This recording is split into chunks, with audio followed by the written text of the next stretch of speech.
Halo semua, tahukah kalian tokoh di dalam anime Tsubasa yang bernama Hyuga? Ya, ia merupakan tokoh yang menjadi rival dari pemeran utama yakni Tsubasa Ozora. Hyuga memiliki sifat yang sangat keras dan kasar ketika sedang bermain sepak bola. Bahkan, ia tidak segan untuk mencederai musuhnya, sehingga ia tidak disukai oleh para pemain lainnya.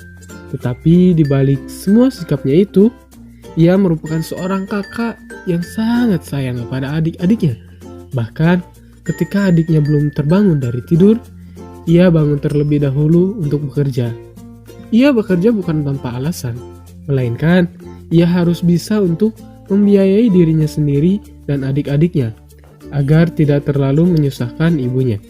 Setiap pagi, ia pergi ke toko-toko dan bekerja mengangkut barang-barang dari truk ke dalam toko, serta mengepel lantai restoran. Setelah itu, ia pun kembali ke rumah dan kemudian memasak makanan untuk adik-adiknya sarapan. Bahkan, ketika ia tidak diperbolehkan bermain oleh pelatihnya di Akademi Toho karena ia pergi latihan ke Okinawa tanpa izin, ia pulang ke rumah untuk bertemu adik-adiknya serta ibunya yang sangat ia sayangi dan ia hormati. Pada saat itu pun, ia berencana untuk pindah ke sekolah swasta jika ia dikeluarkan dari Akademi Toho.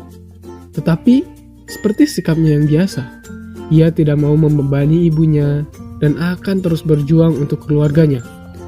Melihat dari sikap Hyuga tersebut, kita akan menjadi ingat kepada ibu kita. Karena apakah selama ini kita sudah melakukan sesuatu hal yang baik untuk ibu kita? Nah, inilah yang menjadi kelebihan dari tokoh Hyuga. Walaupun ia sangat keras dan kasar ketika bermain sepak bola, tetapi ketika di rumah, ia merupakan orang yang sangat mencintai adik-adiknya, serta menghormati ibunya.